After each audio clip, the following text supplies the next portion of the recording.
নিরাপত্তা প্রতিটি ক্ষেত্রেই দুই দেশের সম্পর্ক ছিল অত্যন্ত ঘনিষ্ঠ, কিন্তু আন্তর্জাতিক রাজনীতির বাস্তবতা কখনো কখনো এমন কিছু প্রশ্নের জন্ম দেয় যা সবথেকে দৃঢ় সম্পর্ককেও নতুন করে মূল্যায়ন করতে বাধ্য করে। সাম্প্রতিক সময় ঠিক তেমনি এক পরিস্থিতির মুখোমুখি হয়েছে আমেরিকা এবং ইসরায়েল। পশ্চিম এশিয়ার ক্রমবর্ধমান অস্থিরতা, ইরানকে ঘিরে উত্তেজনা এবং কৌশলগত মতবিরোধের জেরে দুই মিত্র দেশের মধ্যে যে দূরত্ব তৈরি হচ্ছে তার ইঙ্গিত মিলছিল বেশ কিছুদিন ধরে। তবে এবার সেই ইঙ্গিত যেন আরও স্পষ্ট হয়ে উঠেছে, কারণ ইসরায়েলের গুপ্তচর বৃত্তি নিয়ে উদ্বেগ প্রকাশ করেছে আমেরিকার প্রতিরক্ষা দফতর পেন্টাগন। শুধু উদ্বেগ প্রকাশ করে থেমে থাকেননি তারা, বরং সম্ভাব্য ঝুঁকি মোকাবিলায় নিজেদের কাউন্টার ইন্টেলিজেন্স বা পাল্টা গোয়েন্দা ব্যবস্থাকে সর্বোচ্চ পর্যায়ে সক্রিয় করেছে। এই ঘটনাকে ঘিরে আন্তর্জাতিক মহলে শুরু হয়েছে ব্যাপক আলোচনা। প্রশ্ন উঠছে, যে দেশকে আমেরিকা দীর্ঘদিন ধরে অন্যতম ঘনিষ্ঠ মিত্র হিসেবে বিবেচনা করে এসেছে, সেই দেশের গোয়েন্দা সংস্থাকে নিয়ে হঠাৎ এমন উদ্বেগের কারণ কি? কেনই বা আমেরিকার শীর্ষ কর্মকর্তাদের বিশেষ সতর্কবার্তা দেওয়া হচ্ছে? সম্প্রতি আন্তর্জাতিক সংবাদ মাধ্যমে প্রকাশিত এক প্রতিবেদনে দাবি করা হয়েছে, ইসরায়েলের গোয়েন্দা সংস্থা মোসাদের কর্মকাণ্ড নিয়ে উদ্বেগ বেড়েছে পেন্টাগনের অভ্যন্তরে। প্রতিবেদনে আরও বলা হয়েছে, আমেরিকার উচ্চপদস্থ কর্মকর্তা এবং নিরাপত্তা সংশ্লিষ্ট ব্যক্তিরা ইসরায়েলি গোয়েন্দা নজরদারির লক্ষ্যবস্তু হতে পারেন বলে আশঙ্কা করা হচ্ছে। যদিও এই প্রতিবেদন প্রকাশের পরই ওয়াশিংটনে অবস্থিত ইসরায়েলি দূতাবাস তা সম্পূর্ণ ভিত্তিহীন বলে দাবি করেছে। একই সঙ্গে হোয়াইট হাউসও প্রকাশ্যে বিষয়টার সত্যতা স্বীকার করতে চায়নি।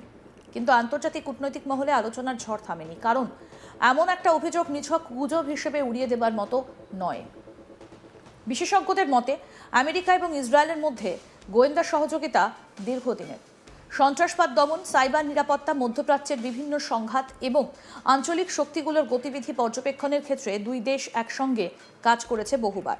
কিন্তু মিত্র দেশগুলোর মধ্যেও গোয়েন্দা তৎপরতা একেবারে নতুন কোনো ঘটনা নয়।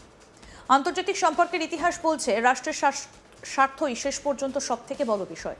ফলে ঘনিষ্ঠ মিত্ররাও অনেক সময় একে অপরের কর্মকাণ্ড সম্পর্কে গোপনে তথ্য সংগ্রহের চেষ্টা করে থাকে, কারণ কৌশলগত সিদ্ধান্ত গ্রহণের ক্ষেত্রে অতিরিক্ত তথ্য সব সময়ই মূল্যবান। সংবাদ মাধ্যমের প্রতিবেদনে দাবি করা হয়েছে, পেন্টাগনের অধীনস্থ ডিফেন্স ইন্টেলিজেন্স এজেন্সি সম্প্রতি ইসরায়েলি গুপ্তচর বৃত্তির সম্ভাব্য ঝুঁকিকে ক্রিটিক্যাল লেভেল বা অত্যন্ত গুরুত্বপূর্ণ সতর্কতার পর্যায়ে উন্নীত করেছে। অর্থাৎ রিয়ালিটিকে তারা সাধারণ নিরাপত্তা উদ্বেগ হিসেবে নয়, বরং একটা সম্ভাব্য উচ্চ ঝুঁকির নিরাপত্তা ইস্যু হিসেবেই দেখছে।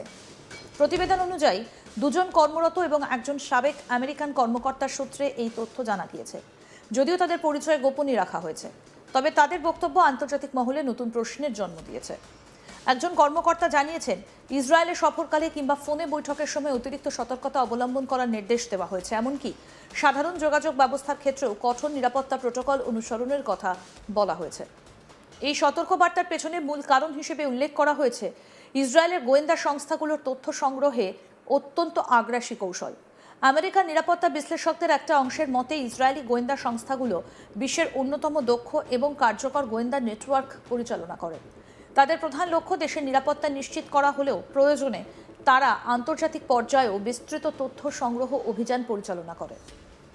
ফলে আমেরিকান কর্মকর্তাদের সতর্ক করা হয়েছে যে, ইসরায়েল সফরের সময় ব্যবহৃত ইলেকট্রনিক যন্ত্রপাতি, যোগাযোগ ব্যবস্থা কিংবা ব্যক্তিগত ডিভাইসের মাধ্যমে তথ্য সংগ্রহের সম্ভাবনা উড়িয়ে দেওয়া যায় না।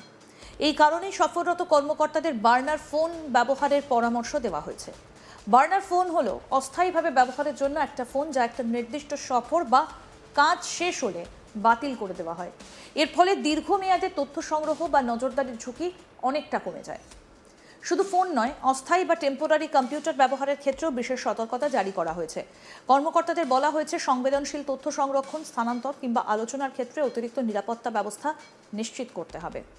বিশেষজ্ঞদের মতে, আধুনিক যুগে গুপ্তচর বৃত্তি আর শুধুমাত্র গোপন ক্যামেরা বা মানব গোয়েন্দার মধ্যে সীমাবদ্ধ নেই। এখন তথ্য সংগ্রহের সবথেকে কার্যকর মাধ্যম হয়ে উঠেছে ডিজিটাল প্রযুক্তি।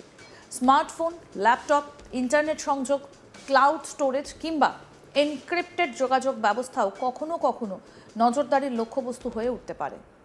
এ কারণেই আমেরিকার নিরাপত্তা সংস্থাগুলো বিদেশ সফরের সময় কর্মকর্তাদের বিশেষভাবে প্রশিক্ষণ দিয়ে থাকে। কোথায়, কিভাবে কথা বলতে হবে, কোন ডিভাইস ব্যবহার করা যাবে, কী ধরনের তথ্য শেয়ার করা যাবে না, এসব বিষয়ে থাকে স্পষ্ট নির্দেশনা। প্রাক্তন কূটনীতিক এবং গোয়েন্দা কর্মকর্তাদের মতে, ইসরায়েলে অবস্থানকালে হোটেলের কক্ষসহ বিভিন্ন স্থানে সংবেদনশীল আলোচনা এড়িয়ে চলা অনেক দিন ধরেই একটা অলিখিত নিয়ম। কারণ আন্তর্জাতিক কূটনীতির জগতে এমন ধারণা রয়েছে যে গুরুত্বপূর্ণ স্থাপনাগুলোতে আড়ি পাতা বা তথ্য সংগ্রহের বিভিন্ন ব্যবস্থা থাকতে পারে। যদিও এসব অভিযোগের অধিকাংশ ক্ষেত্রেই প্রকাশ্যে প্রমাণ পাওয়া যায় না, তবুও নিরাপত্তা ঝুঁকি এড়াতে সতর্কতা অবলম্বন করা হয়। এদিকে পেন্টাগনের অভ্যন্তরীণ 7 পাতার একটা নথির কথাও সামনে এসেছে। ওই নথিতে কর্মকর্তাদের বৈদ্যুতিন যন্ত্রপাতি ব্যবহারে বিশেষ সতর্কতা অবলম্বনের নির্দেশ দেওয়া হয়েছে বলে জানা গেছে। নথিতে উল্লেখ করা হয়েছে, বিদেশ সফরের সময় ব্যবহৃত ইলেকট্রনিক ডিভাইসের নিরাপত্তা নিশ্চিত করা অত্যন্ত জরুরি। বিশেষ করে এমন কোনো ডিভাইস ব্যবহার করা যাবে না যা অননুমোদিত ব্যক্তির হাতে যাওয়ার ঝুঁকি তৈরি করে।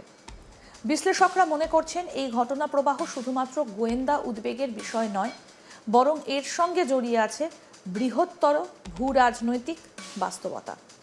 সাম্প্রতিক সময়ে ইরানকে ঘিরে আমেরিকা এবং ইসরায়েলের মধ্যে মতপার্থক্যের খবর একাধিকবার সামনে এসেছে। বিশেষ করে ইরান ইস্যুতে সামরিক পদক্ষেপ, কূটনৈতিক কৌশল এবং আঞ্চলিক স্থিতিশীলতা নিয়ে দুই দেশের অবস্থানের মধ্যে সূক্ষ্ম পার্থক্য দেখা যাচ্ছে। এমনকি কিছু প্রতিবেদনে দাবি করা হয়েছে, সাম্প্রতিক এক ফোনালাপে ইসরায়েলের প্রধানমন্ত্রী বেঞ্জামিন নেতানিয়াহুকে তীব্র ভাষায় সমালোচনা করেছিলেন আমেরিকান প্রেসিডেন্ট ডোনাল্ড ট্রাম্প। যদিও এসব তথ্যের আনুষ্ঠানিক সত্যতা নিশ্চিত করা হয়নি, তবুও আন্তর্জাতিক রাজনৈতিক মহলে তা ব্যাপক আলোচনার জন্ম দিয়েছে। বিশেষজ্ঞরা বলছেন, যখন কোনো মিত্র দেশের সঙ্গে কৌশলগত মতবিরোধ বাড়তে থাকে, তখন গোয়েন্দা পর্যবেক্ষণও বৃদ্ধি পায়। কারণ প্রত্যেক দেশই জানতে চায় অপরপক্ষ কী পরিকল্পনা করছে, তাদের পরবর্তী পদক্ষেপ কী হতে পারে এবং আঞ্চলিক পরিস্থিতির উপর তার কী প্রভাব পড়বে। ফলে বর্তমান পরিস্থিতিকে শুধু একটা গোয়েন্দা ইস্যু হিসেবে দেখলে ভুল হবে। এটা আসলে আমেরিকা ইসরায়েল সম্পর্কের পরিবর্তনশীল বাস্তবতার একটা গুরুত্বপূর্ণ প্রতিফলন। তবে এটাও সত্য যে দুই দেশের নিরাপত্তা, প্রতিরক্ষা এবং কৌশলগত সহযোগিতা এখনও অত্যন্ত শক্তিশালী। সামরিক সহায়তা, গোয়েন্দা তথ্য বিনিময় এবং প্রযুক্তিগত সহযোগিতার ক্ষেত্রে তারা এখনও একে অপরের গুরুত্বপূর্ণ অংশীদার। তাই অনেক বিশ্লেষকের মতে বর্তমান উত্তেজনা সম্পর্কে সম্পূর্ণ ভাঙনের ইঙ্গিত নয়, বরং এটা এমন একটা পর্যায় যেখানে দুই দেশ নিজেদের নিরাপত্তা এবং কৌশলগত স্বার্থকে নতুন করে মূল্যায়ন করছে। সব মিলিয়ে বলা যায়, পেন্টাগনের এই সতর্কতা আন্তর্জাতিক রাজনীতির একটা গুরুত্বপূর্ণ বার্তা বহন করছে। এটা দেখিয়ে দিচ্ছে যে বিশ্ব রাজনীতিতে স্থায়ী বন্ধু বা স্থায়ী শত্রুর চেয়ে জাতীয় স্বার্থই সবথেকে বড় বাস্তবতা। আর সেই স্বার্থ রক্ষার প্রশ্নে সবচেয়ে ঘনিষ্ঠ মিত্রদের প্রতি কখনো কখনো সন্দেহের দৃষ্টি দিতে হয়। আগামী দিনে আমেরিকা এবং ইসরায়েলের সম্পর্ক কোন দিকে মোড় নেয় সেটা সময় বলে দেবে। তবে বর্তমানে যে পরিস্থিতি তৈরি হয়েছে তা নিঃসন্দেহে আন্তর্জাতিক কূটনীতি, গোয়েন্দা তৎপরতা এবং মধ্যপ্রাচ্যের ভূ রাজনীতিকে নতুন করে আলোচনার কেন্দ্রে নিয়ে এসেছে।